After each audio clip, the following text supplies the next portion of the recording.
wabarakatuh. Waalaikumsalam. Jadi di sini Pak, sebelumnya perkenalkan nama saya Sania Raja Hairani dari mahasiswa dari Universitas Gede Bangsa. Ingin mewawancarai Bapak gitu. Kita kayak ngobrol santai aja berkaitan dengan teknik sipil, lingkup teknik sipil. Ya. Sebelumnya Bapak dengan siapa? Pak Arman. Pak Parman, oke. Pak Parman lulusan dari universitas apa? Saya hanya STM saja. Oh STM, tapi bisa sampai sekeren ini ya, sampai sudah sukses, alhamdulillah ya Pak ya. Karena pengalaman. Pengalaman berarti kalau di teknik sipil itu yang penting pengalaman. Ya, ilmu dan pengalaman. Ilmu dan pengalaman. Iya, Oh. nah, penting pengalaman aja nggak bisa juga. Kalau boleh tahu, Bapak itu ini kerjanya di bagian apa sebagai apa? Kalau di Saya di bagian sipil. Terakhir saya memang shift manager, terus sekarang saya mandiri lah. oh, mandiri. Iya, Oh, berarti kalau mandiri itu ngapain aja Bapak ini? Ya, usaha sendiri, kontraktor gitu lah. Oh, kontraktor. Oke. Terus kita next aja ya Pak. Jadi Ya, lanjut. di sini kita kan ambil temanya itu tentang kisah nyata developer property site manager building ya. Iya. Nah, terus abis itu jadi ada tiga kelompok bagian pertanyaannya. Jadi ada developer property, terus ada site manager sama ini kan building manager gitu kan.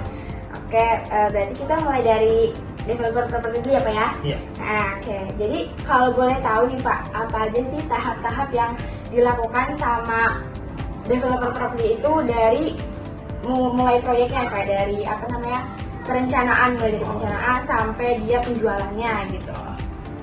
Pertama itu developer mau membangun, developer untuk mengembangkan atau mau perumahan kah, tower, apartemen, atau dia mau buka pabrik, gudang, segala macam pokoknya. Pertama kali dia cari lahan dan peruntukan lahannya itu sendiri. Jadi jangan sampai dia mau bangun perumahan tapi peruntukan lahannya itu untuk pabrik. Oh, bed itu nggak bakal. Jadi ya nggak bakal laku juga, ya nggak, izinnya pun nggak bakal keluar. Karena itu kan kalau kita membangun itu tanah itu udah ada zonanya tuh udah ada. Jadi misalnya daerah Cikarang, zonanya ini nih untuk industri, ada industri berat, industri ringan, yang kimia, non kimia. Terus kalau untuk pergudangan, untuk rumah, untuk kantor itu punya ini sendiri. Nah, kita developer itu dia mau buat apa? Kalau dia mau buat rumah, cari yang memang kita cari tempat yang memang itu untuk perumahan peruntukannya.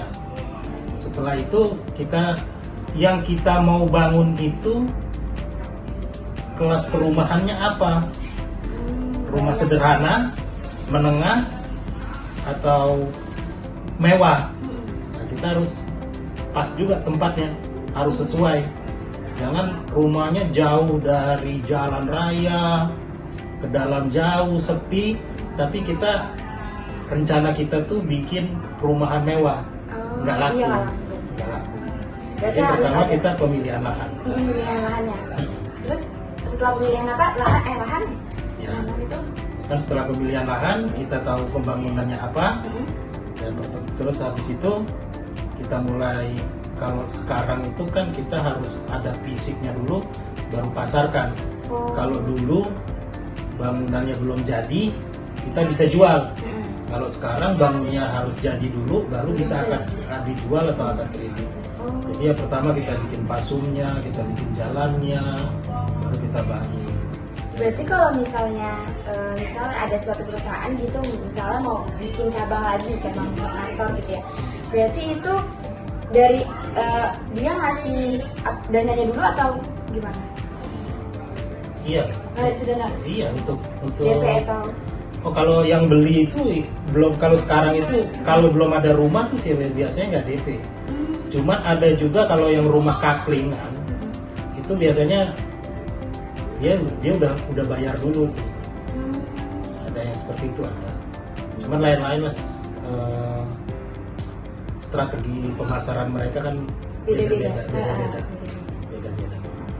Ada yang mungkin dia sudah bayar, kita baru bangun, Iya. ada yang udah bangun dulu baru dia bayar gitu ya. Mak. Beda-beda strategi pemasaran, beda sistem, punya aturan masing-masing setiap perusahaan. Beda. Oke. Terus gimana sih? Apa aja sih kriteria yang harus dipenuhi sama developer itu buat mendapatkan izin mendirikan suatu bangunan gitu? Pertama itu tadi, lahannya sesuai peruntukan. Oh iya. Ya. Dibuat apa gitu? Lihat apa. Terus punya set plan, Oh set plan. set plan. Terus dena, Oh dena. dena rumahnya yang dibangun seperti apa. Terus ruang terbuka hijau, dia harus punya ruang terbukanya apa. Terus dia punya pasum, terus punya pertama sekali itu AMDAL, Ambil itu apa? analisa masalah dampak lingkungan. Oh berarti itu buat biar kayak bencana bukan? Bukan buat bencana, ini Apa? misalnya rawa nih, Mm-mm. rawa kita mau uruk, mau perumahan kan harus diuruk tuh rawa itu ya. Nah terus analisa dampak lingkungannya apa ke sekitar itu. Kalau ini diuruk, ini nanti sekelilingnya banjir Oh iya. gitu, karena tadinya rawa ini kan penampungan air. Mm-mm. Kalau misalnya dibangun, dia harus ada analisa dampak lingkungan dulu nih, mengganggunya apa, dampak yang ditimbulkan dari pembangunan itu apa. Dia tahu nih, misal dampaknya apa, banjir, kekeringan, terus nanti jalan orang ketutup, limbah tidak air limbah domestik di sekitar nggak bisa lewat gitu.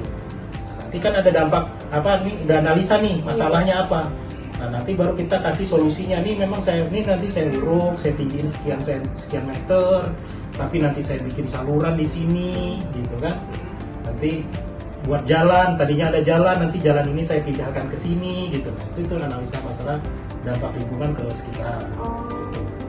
Itu kalau misalnya nih dalam pembangunan itu salah satunya ada yang nggak terpenuhi, itu berarti nggak boleh. Tidak boleh, Oh semua harus. semua tidak boleh, Heeh. tidak boleh lanjut. Maaf, kita ada salah satu apartemen Mm-mm.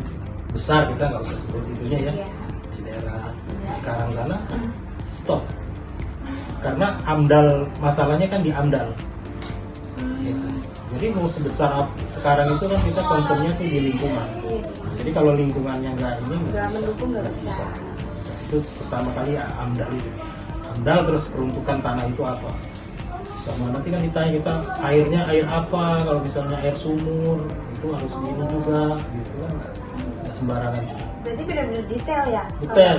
Terus makanya ini kalau kayak bangunan kita tanah 60 meter tanah itu paling yang kita bisa bangun tuh 30 meter aja, nggak boleh semua jadi bangunan, nggak boleh. Oh, harus ada lahan. Harus ada lahan hijau, lahan terbuka. Terus kalau udah satu komplek itu berapa rumah, dia harus siapkan fasilitas umumnya apa, fasilitas sosialnya apa.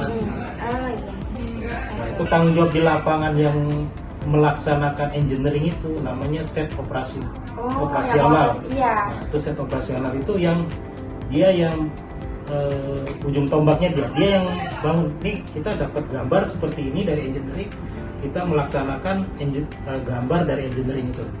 Nah, set Berarti di lapangan. Set operasional itu di lapangan. Oh, berarti. Nah, itu nanti ada set administrasi. Administrasi itu ya bagian beli material, uangnya apa. Nah itu yang ngatur tuh administrasi ini. Gitu. Nanti baru bisa tahu biayanya dari situ. Biaya ini engineering apa operasional nih. Bukan set administrasi. Iya. Nah itu dia yang tahu biayanya. Nah, kalau operasional dia nggak tahu biaya. Enggak ya, karena bukan tugasnya. Bukan tugasnya, yang penting dia ada gambar seperti ini, kerjakan, saya butuh materialnya ini. Nah nanti set administrasi ini di bawahnya ada purchasing, ada bagian belanja apa. Berarti kalau ada nanti di engineering itu ada quality controlnya gitu. Nah, ini bagian administrasinya, gaji karyawan, belanja material, perizinan. Nah itu. Berarti kalau misalnya operasional yang merealisasikan. Yang operasional itu yang merealisasikan. Iya. Ya kalau di bahasa sederhananya ya mandornya itu dia Iya, mandornya iya. itu. Mandor. Tapi di atasnya itu ada PM nih. Oh, PM itu project manager. Nah ini SAM, SOM semua itu di bawahnya project manager. Oh Tapi gitu. nanti ada pecahannya lagi tuh. Kalau dulu itu PM itu ada sekarang kan safety ya, HSE. Dulu HSE itu di atas PM, tapi sekarang di banyak perusahaan itu divisi HSE itu ada divisi sendiri. Jadi dia kalau nggak safety dia bisa stop semua kerjaan itu dia safety. Oh Kalau safety. perusahaan apa dia membangun tapi nggak safety, nah itu perusahaan safety. Dia bisa stop. Tapi semua yang mengoperasiin satu proyek itu PM. Semua yang Berarti dia menghandle. handle semua Iya. satu proyek itu project manager, bukan set manager. manager. Bukan set manager. Set manager itu ya makanya dibagi tiga. Dia set manager bagian apa, yang ini set manager bagian apa, ini bagian apa. Tapi kalau perusahaan yang kecil, Iya. set manager ya udah dia Semua. Nah, udah dia bertanggung jawab semua di situ. Berarti tergantung dari perusahaannya. Tergantung dari perusahaan. Ah. Jadi kalau nanti bicara dengan orang adikarya, orang utama karya, PP itu udah lain lagi. Oh. Dan dia tuh set manager tuh banyak. Set managernya tuh 3, HSE-nya tuh tersendiri. Ya. Terus lanjut lagi, gimana cara set manager itu mengelola tim pekerja dan mengkoordinasikan pekerjaan itu? Mengelola, dia bagi job desk-nya masing-masing. Biasanya kan kalau di kontraktor besar ya, proyek besar, dia pasti pisahin tuh tim sipil itu pisah. Jadi ada yang kalau untuk konstruksi, untuk struktur, nanti ada bagian backcasting sendiri, bagian besi itu sendiri, terus nanti ada bagian pengecoran Iya. itu sendiri, Oh. nanti bagian plumbing, bikin sparring apa pipa yang ditanam apa segala itu sendiri. Nah, itu dia yang mengkoordinir itu tuh. Itu SOM-nya itu tadi, set operasional tadi tuh. Iya. Nah, itu di lapangan di bawah dia semua. Nah, yang memproduksi gambar itu apa semua itu dia harus pakai pipa berapa, ini berapa itu dari engineering. Oh, engineering-nya yang tadi balik lagi. Ah, Set nanti yang set administrasi ini dia beli material ini, beli itu, dia yang siapin tuh. Berarti harus ada nyiapin second plan juga. Kalau Second plan itu tidak boleh. tidak. Nggak boleh, second plan itu kan ada jalan kedua itu namanya.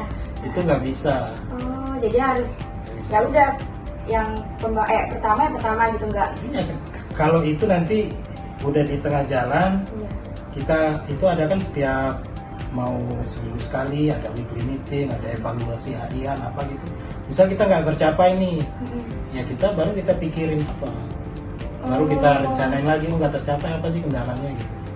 Kalau kita bikin second plan jadi nggak fokus nanti.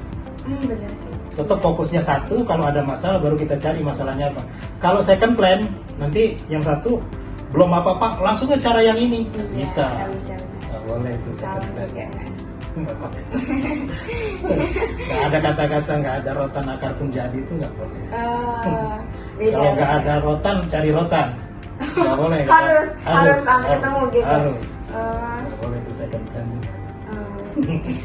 Kirain ada. Nggak ada di bangunan nggak ada kenal second plan. Teknik tuh nggak boleh second plan. Oh, harus pasti berarti. Harus pasti. Teknik tuh pasti 1 tambah 1 2. Itu tambah-tambahan ya. Tapi kalau di lapangan 1 tambah 1 ya 2,5 bisa. Wah. 1,9 bisa 1,9 juga bisa 2. Oh. Ya kan pembulatan itu pembulatan ke atas atau ke bawah. Atau bawah ya benar-benar. Gitu. Kalau di teknik, tapi kalau kita menghitung teknik harus. Tapi kan ada namanya cost. Ada cost fee, cost key. Hah, koski? Apa ya? Nggak tahu. Cost fee. Koski itu maksudnya apa tuh? Ya. Taunya Sin Costa. Berarti itu beda lagi. Beda lagi nanti Oh, belum sampai. belum sampai ya. Nanti kalau udah semester 12. Terus kebanyakan Pak. Jangan dong. Kali cutinya panjang. Enggak, jangan lah. Jangan. Tepat waktu aja ini, jangan Iya. ini. Itu kan itu second plan. Oh itu second, jangan Pak. Jangan kalau itu jangan. Ya. Terus ini, gimana cara safety manager itu memastikan standar keselamatan kerja di proyek? Jadi kalau di proyek sebelum kita kerja itu ada JSA namanya. JSA itu singkatan? JSA itu Job Safety Analysis. Jadi kita sebelum kerja itu kita analisa dulu nih. Misalnya kita mau kerja di ketinggian semeter 80. Di semeter 80 itu wajib pakai scaffolding. Orang naik itu resikonya apa? Ya analisanya kita analisa resiko kalau naik itu apa? Terjatuh. Terus di atasnya itu ada apa? Ada orang kerja terjatuh dan kejatuhan. Benar. Terus di situ ada apa? Oh di situ ada kabel listrik. Oh resikonya kesetrum. Terus dia pakai alat kerjanya apa? Gerinda. Wah resikonya dia gerinda apa nih? Gerinda pipa misalnya. Wah ada percikan. Nanti ada geram kena mata. Terus udah ketahuan semua nih. Kerjanya apa? Resikonya apa? Nah sekarang kita baru analisa nih. Kerjanya udah tahu nih kerjanya apa. Resikonya apa kita udah tahu. Alat yang dia gunain apa dulu, alat yang digunain apa, resikonya apa, udah tahu semua nih. Baru kita alat safety-nya apa nih untuk di situ.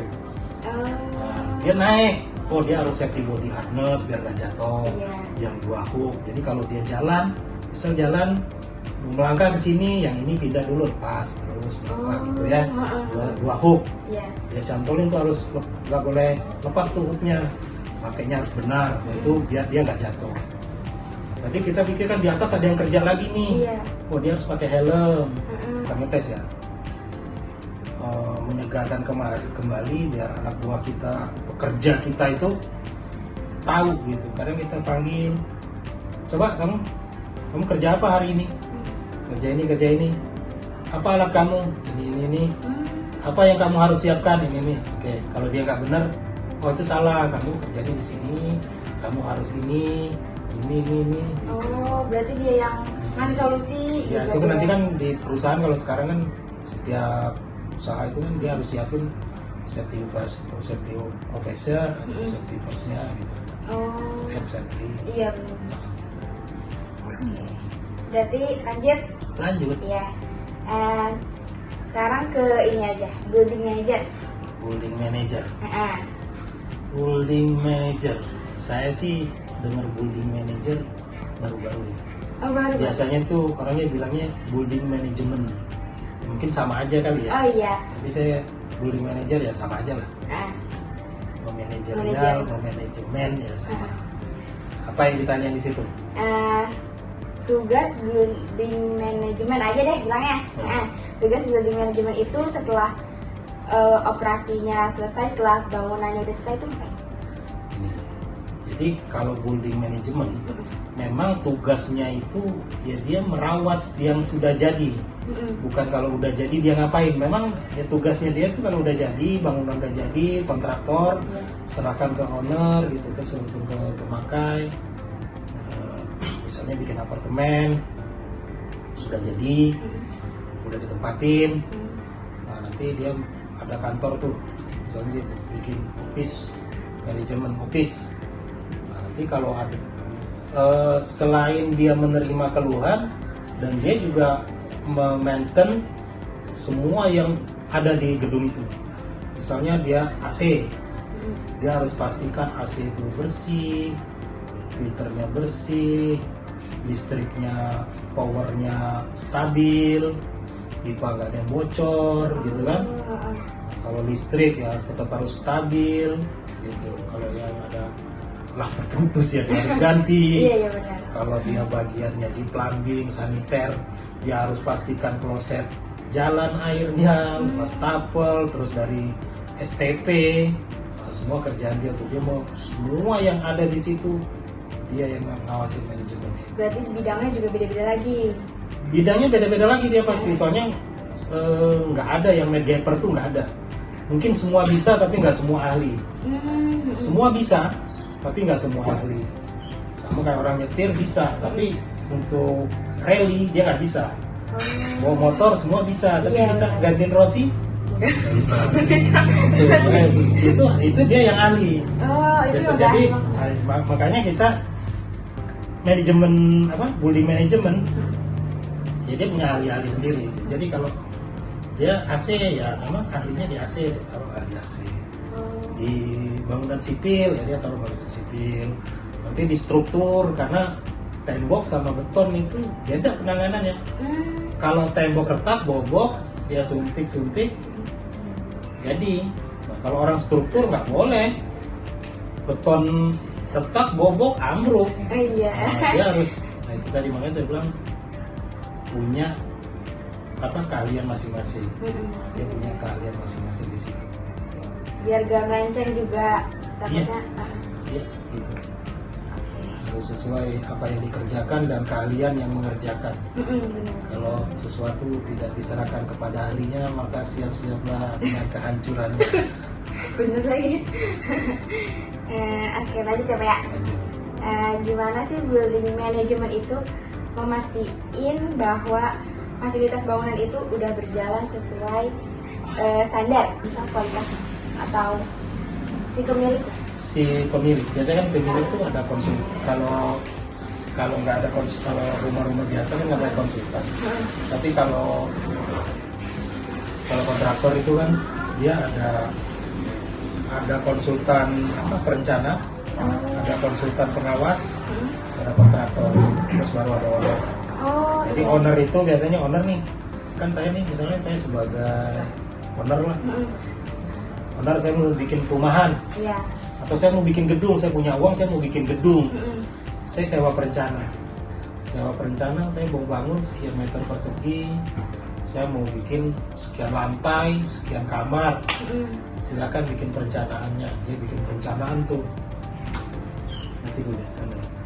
Nanti dia bikin perencanaan tuh. Rencananya apa? Ya, misalnya mau 30 lantai. Dia rencanain nih, fondasinya harus sekian meter dalamnya. Lebarnya, misalnya diameternya harus 80 cm. Itu perencana tuh.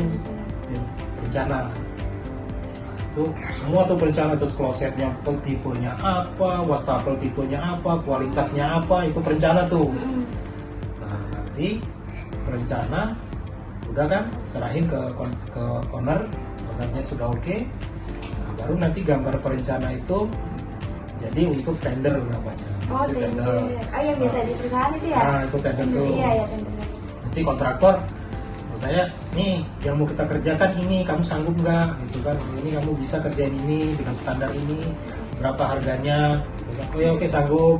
Nah, nanti yang ngawasin kualitas itu siapa? Ada manajemen konstruksi namanya. Manajemen konstruksi itu MK tadi atau konsultan pengawas. Nah, nanti dia yang mengawasi kualitas kontraktor tuh, bener nggak nih kontraktor melaksanain yang direncanain sama perencana. Misalnya kontraktor dari perencana harus pakai kloset Toto.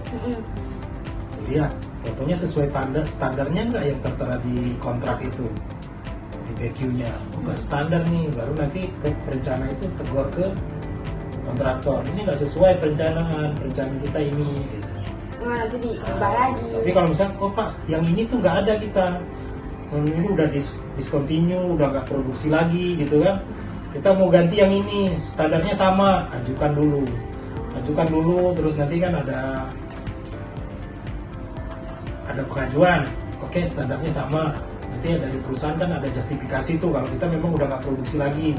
Misal ke Toto, saya Toto nih pakai ini, bilang Toto, saya nggak ngeluarin barang ini lagi, nanti Toto tuh ngeluarin surat tuh menyatakan kalau justifikasi kalau dia itu nggak mengeluarkan barang itu lagi. Oh ya udah oke, kan mau nggak mau yang namanya udah nggak ada barang, udah discontinue ya gimana kan, nggak bisa paksain. Tapi saya kualitasnya ini loh yang sama, atau saya pakai ini yang setara gitu. Kadang-kadang di kontrak itu misalnya foto tipe JJ sekian atau setara.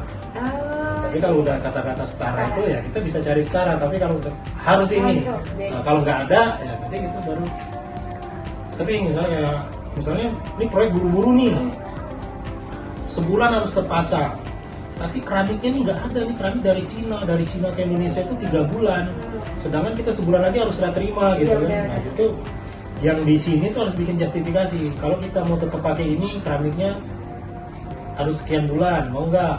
Berarti otomatis tunda lagi. Nah itu ada namanya justifikasi. Nah, itu konsumen, produsennya tuh harus siapin itu, untuk salesnya harus siapin. Oke. Ya, makasih ya. Ini lanjut pertanyaan lagi. Ya, silakan. Gimana building manajemen itu dia menangani keluhan dari penghuni atau yang pengguna bangunan itu? Nah, kalau dapat keluhan itu kan sama struktur, pokoknya wah kolom harus besar, balok harus besar. Arsitek bilang kalau baloknya gede jelek dong, kalau kolomnya gede jelek dong. Tugas kamu bikin kolom itu bagus, arsitek. Diapain tuh kolom biar bagus? Gitu. Nah, tugasnya arsitek tuh biar estetikanya bagus. Tugasnya sipil itu bangunan itu harus kuat. Kenapa saya bilang setengah kaki di penjara? Yang saya kasih contoh tadi, bangunan tadi itu rubuh. Kalau di dalamnya ada orang, siapa yang bangun? Namanya siapa? Nia. Nah, Nia. Yang ngebangun dulu Nia, panggil Nia, masuk penjara kamu udah mati. Gitu.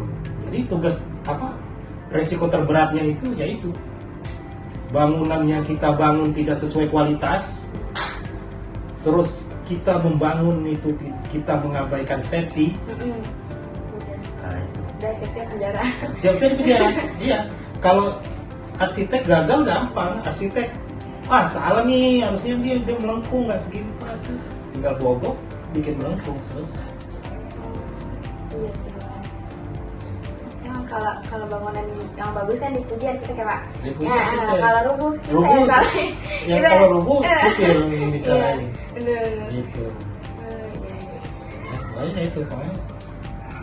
Ya kalau sekarang kamu berpikir dari sekarang kalau membangun, memang bangunan itu kalau saya sebagainya pokoknya untung dulu, gitu kan? Tapi harusnya nggak begitu. Iya benar.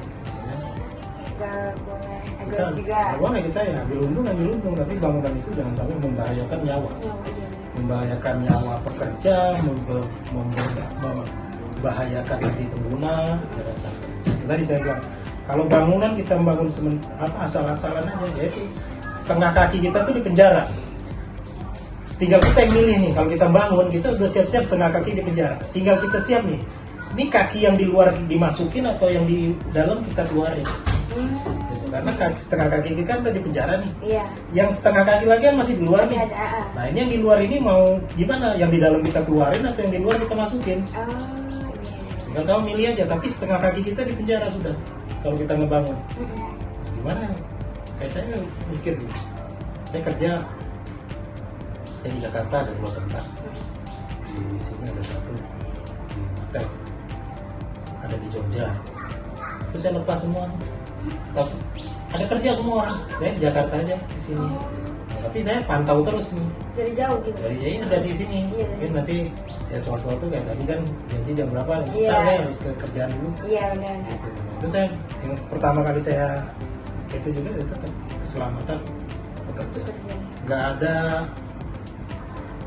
ada hasil lah kalau kita nggak selamat, sama kayak kita misalnya masang lampu 5 meter bagus pakai tangga aja, kita ini aja pasang selesai paling 5 menit. Iya. Daripada kita bikin scaffolding.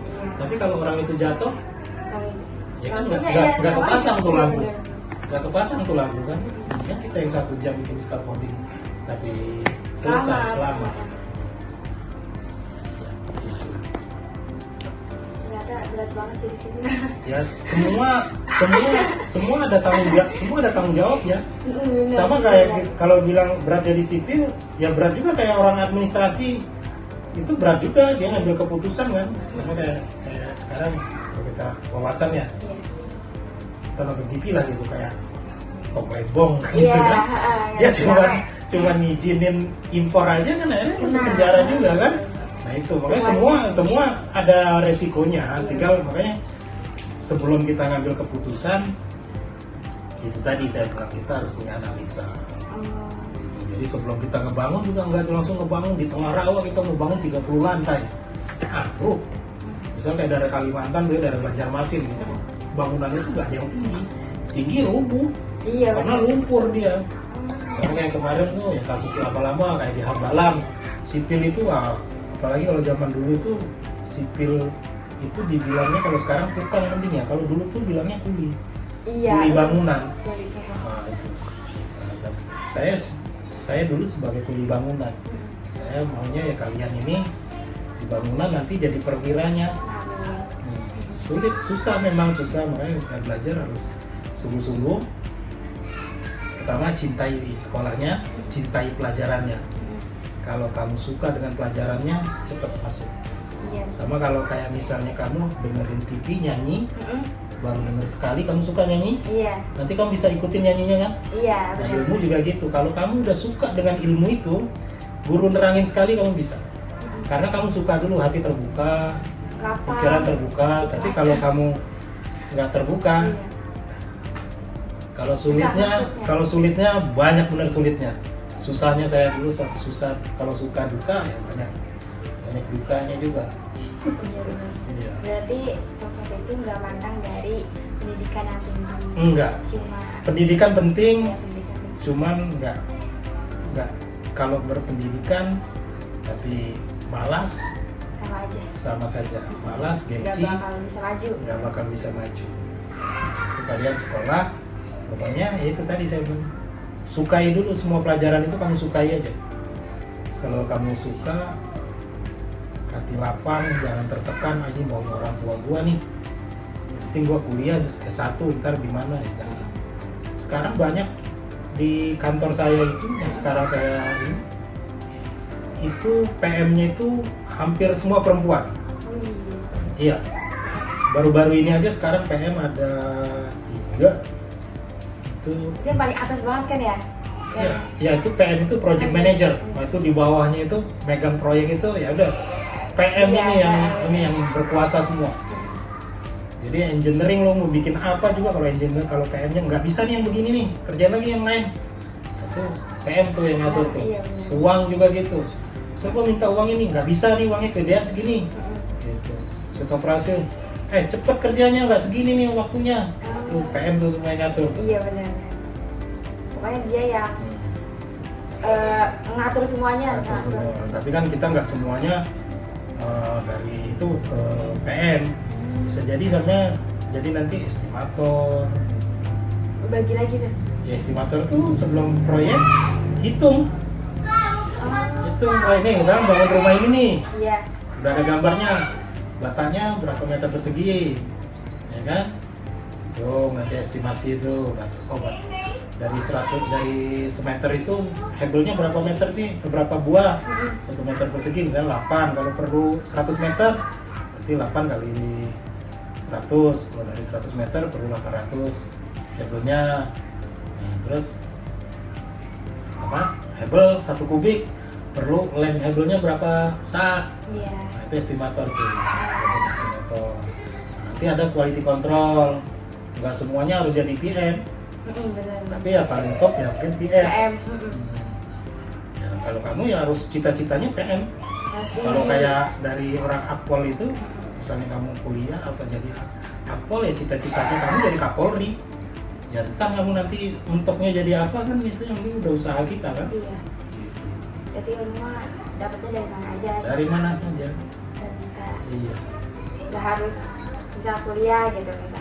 Ya kalau formal sekarang kan kita memang zamannya kan zaman formal ya. Iya. Apa-apa harus. Iya kayak saya. Ada ijazahnya. Saya dulu kerja juga anak-anak mahasiswa ya belajarnya ke saya, apa PKL apa gitu ke saya. Tanya apa juga terangin masalah kerjaan, tapi kan nggak bisa juga kayak saya bisa kerja apa semua, tapi kalau harus hitam di atas putih harus ada backgroundnya kan nggak bisa. gitu. Kalau kamu kan misalnya, oh sarjana teknik, oh dia bisa jadi TM nih. Iya sih benar. Kalau orang pinternya kayak apa gitu, oh dia harus pendidikannya ini nih, kalau harus ini ya. Gitu. Berarti Tetap sekarang harus ada formalnya. syaratnya kerja tuh banyak banget. Ya, kan di Indonesia tuh katanya banyak banget syaratnya. Harus penampilan menarik, Iya. tinggi badan sekian, berat badan sekian, Iya. mau kerja lo pragawati. Enggak, iya sepatu aja dipermasalahin gitu kan ya. Permasalahan. Iya. Gitu. Ada ntar politik, ntar politik. Iya. Jadi emang banyak banget kan, maksudnya pelajaran yang bisa kita ambil dari Bapak gitu. Sebelumnya makasih banyak banget udah mau jadi narasumber kita untuk melengkapi tugas mata kuliah media sosial gitu kan. Iya. Sekali lagi maaf juga kalau misalnya ada perkataan saya yang salah gitu, yang gak mengenakan di hati Bapak gitu. Jadi mohon dimaafin dan ya jangan diambil hati banget gitu ya Pak. Jadi itu aja, makasih banyak sekali lagi Pak. Kurang lebihnya mohon maaf ya Pak ya. Ya semoga Bapaknya juga sukses selalu untuk kedepannya. Semoga anak Bapak bisa melanjutkan itu Bapak, pekerjaan Bapak nanti gimana, semoga bisa jadi ya yang terbaik lah, anak-anak terbaik buat Bapak. Dah, assalamualaikum warahmatullahi wabarakatuh. Assalamualaikum warahmatullahi wabarakatuh.